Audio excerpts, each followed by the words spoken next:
अस्सलाम वालेकुम my dear students, उम्मीद है आप सब ठीक ठाक होंगे, खैरियत से होंगे। आज हम बात करेंगे ब्लड के चैप्टर के लास्ट 2 टॉपिक्स के बारे में, जो कि है पल्स और सेकंड टॉपिक है हमारे पास हैमरेज।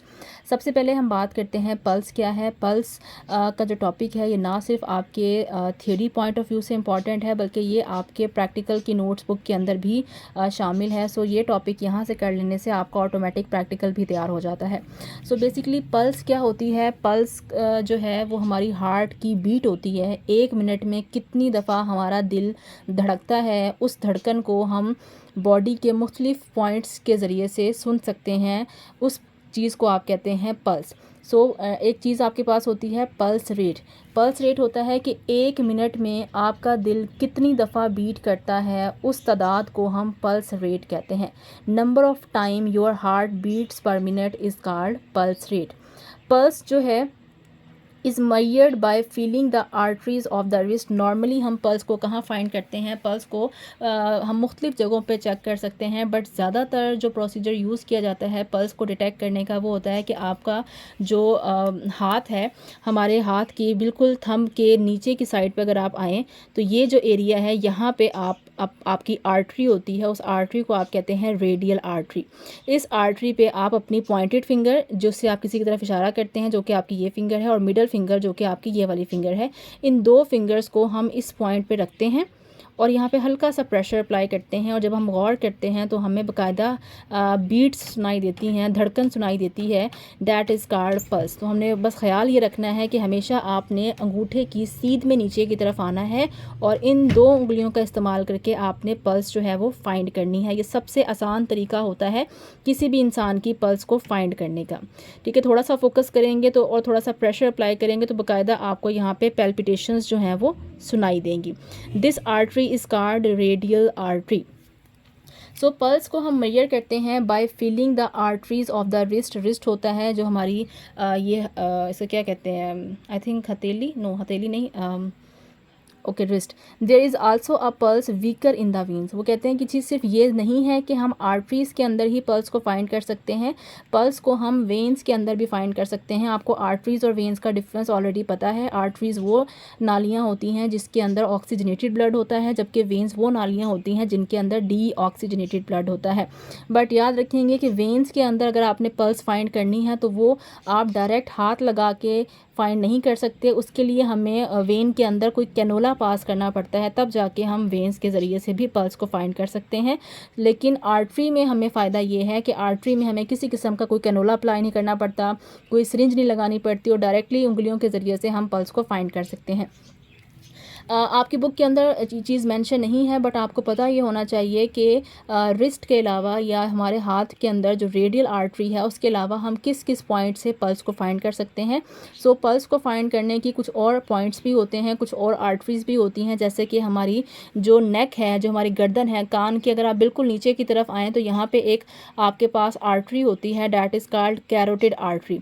उस कैरोटिड आर्टरी पे भी अगर आप दोनों उंगलियां अप्लाई करें तो वहाँ पे भी आपको पल्स जो है वो फील होती है।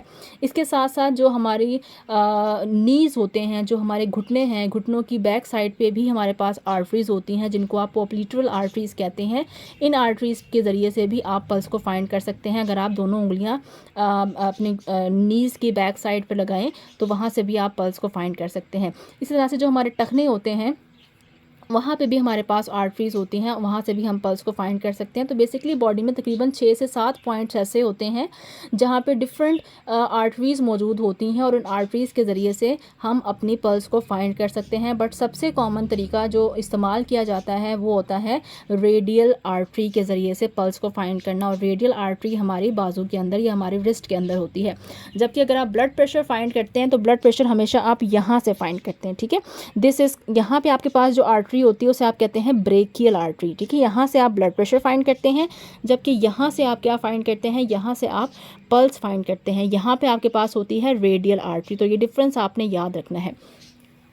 सो रेडियल पल्स हम कैसे फाइंड करते हैं? रिस्ट के अंदर हमारे पास रेडियल आर्टरी होती है जो कि थंब के बिल्कुल नीचे होती है। To measure the pulse at the wrist, सबसे पहले आप अपनी इंडेक्स वो उंगली है जिससे आप किसी को इशारा करते हैं, एंड मिडल, और ये मिडल फिंगर है वो ये वाली फिंगर है, below the base of the thumb, आपका जो थंब है उसकी बेस ये है, उसके बिल्कुल नीचे आपने दोनों फिंगर्स जो हैं वो रखनी है। फिरमली का मतलब होता है थोड़ा प्रेस करके मजबूती से आपने रखनी है, with flat fingers until you feel the pulse, और उनको बिल्कुल सीधा रखना है, मोड़ना नहीं है या किसी तरह से टेढ़ा नहीं करना, और आपने पल्स को फील करना है। It is measured by the expansion of arteries due to the pressure changes, तो यहाँ पे आप पल्स फील कर सकते हैं। अगर आपके प्रैक्टिकल में भी आपके पास पल्स का कोई क्वेश्चन आ जाता है, प्रैक्टिकल आ जाता है, तो आप वहाँ पे भी यही प्रोसीजर लिख सकते हैं। It is measured by the expansion of veins, हम पल्स को वेन्स के ज़रिए से भी फाइंड कर सकते हैं। किसके ज़रिए से, कैसे फाइंड करते हैं? इसको फाइंड करने के लिए हमें डायरेक्ट वेन के अंदर कोई कैनोला या सिरिंज अप्लाई करनी पड़ती है, तब हम जाके पल्स जो है वो वेन्स के ज़रिए से फाइंड कर सकते हैं। मोस्टली हम कौन सी वेन से फाइंड करते हैं? हम ज्यूगुलर वेन के ज़रिए से पल्स को फाइंड करते हैं, बट उससे ज़्यादा आसान तरीका हमारे पास कौन सा होता है? आर्टरीज़ के ज़रिए से। और ये भी आप याद रखेंगे कि बहुत सारी आर्टरीज़ के ज़रिए से हम पल्स फाइंड कर सकते हैं। मुख्तलिफ जगह पे जो आर्टरीज़ मौजूद हैं उनके नाम डिफरेंट हैं, बट बुक के अंदर क्योंकि वो मेंशन नहीं है लिहाजा मैंने उसको यहाँ पे मेंशन नहीं किया। देन जो सेकंड टॉपिक है हमारे पास वो है हेमरेज। हेमरेज का होता है, हेमरेज क्या होता है? हेमरेज का मतलब होता है कि आपकी बॉडी से बहुत ज़्यादा मिकदार में ब्लड का निकल जाना, ब्लड का लॉस हो जाना, एबनॉर्मल ब्लीडिंग होना is called hemorrhage. So bleeding या abnormal blood flow is called hemorrhage. ये दो तरह का होता है, एक इंटरनल हेमरेज होता है, दूसरा एक्सटर्नल हेमरेज होता है। नाम बता रहा है कि ये बॉडी के अंदर की तरफ होता है, और एक्सटर्नल हेमरेज वो होता है जो बॉडी से बाहर की तरफ होता है। फॉर एग्जाम्पल, अगर मुझे यहाँ पे स्किन पे कहीं कट लग जाएगा तो यहाँ से जो ब्लड बाहर आएगा that is called external haemorrhage, क्योंकि जो ब्लड फ्लो कर रहा है, जो ब्लड बाहर आ रहा है वो स्किन से बाहर आ रहा है और मैं उसको देख सकती हूँ। बट सम टाइम ऐसा होता है कि हमारी बॉडी का कोई ऑर्गन डैमेज हो जाता है, या हमारी बॉडी के अंदर कोई नाली फट जाती है, कोई सेल्स ख़राब हो जाते हैं, कोई माइक्रो ऑर्गेनिज्म आके हमारे ऑर्गन्स की दीवारों को डैमेज करते हैं, जिसकी वजह से हमारी ब्लड वेसल्स या हमारे जो सेल्स हैं उनको नुकसान पहुंचता है, और वो जो ब्लीडिंग होती है वो हमारी बॉडी के अंदर ही होती है। उसकी जो सिम्टम्स हैं या जो खून का निकलना है वो हमें स्किन के ऊपर नज़र नहीं आता, that is called internal haemorrhage. Internal haemorrhage ऐसा हेमरेज होता है जो कि इनविजिबल होता है, हमें नज़र नहीं आता। फॉर एग्जाम्पल, आपकी तिल्ली, आपका लीवर अगर अंदर से ब्लीड कर रहा है, उसमें कोई सुराख हो गया है, कोई ज़ख़म हो गया है, तो जो ब्लीडिंग हो रही है वो आपको इंटरनली हो रही है, that is called internal haemorrhage, और वो ज़्यादा खतरनाक होता है as compare to external haemorrhage. जबकि एक्सटर्नल हेमरेज में आपके पास एग्जांपल आती है, फॉर एग्जांपल आपके फेस पे, आपके कान पे, आपकी नोज़ पे, वेजाइना में कहीं पे कोई कट लग गया है तो उसको आप एक्सटर्नल हेमरेज कहते हैं। एमसीक्यू के हवाले से आप याद रखेंगे कि हेमरेज जो है वो ग्रीक ज़बान का वर्ड है जिसका मतलब होता है, हीमा का मतलब है ब्लड, और रिगामा का मतलब होता है ब्रेक फोर्थ, जिसका मतलब है तेज़ी से खून का बहना। सो खून का तेज़ी से बहना इज़ कॉल्ड हेमरेज। अगर आपका कंप्लीट ब्लड लॉस हो जाए तो इसको हम कहते हैं एक्सैंग्विनेशंस। ठीक है, किसी भी इंसान की बॉडी में जो ब्लड का वॉल्यूम होता है वो 5 लीटर होता है। अगर 5 लीटर ब्लड आपकी बॉडी से निकल जाए तो उस कंडीशन को हम क्या कहते हैं? उसको हम कहते हैं exsanguinations. Massive blood loss is called exsanguination. अगर बहुत ज़्यादा ब्लड निकल जाए, बहुत ज़्यादा से मुराद है 5 लीटर में से 3 लीटर निकल गया, 3.5 लीटर निकल गया, सारा का सारा नहीं निकला लेकिन बहुत ज़्यादा निकल गया है, तो उसको हम कहते हैं डीजैंग्विनेशन। तो ये दोनों वर्ड्स आपने एमसीक्यू के हवाले से याद रखने हैं कि अगर सारा ब्लड निकल जाएगा एक्सैंग्विनेशन, अगर बहुत ज़्यादा ब्लड निकल जाएगा exsanguination. A healthy person can endure का मतलब होता है बर्दाश्त करना, a loss of 10 to 15% of the blood without serious medical difficulties. Another important MCQ कि एक जो हेल्थी इंसान होता है वो अपना कितना, अगर उसका ब्लड निकल जाए तो उसकी सेहत पे कोई फ़र्क नहीं पड़ता।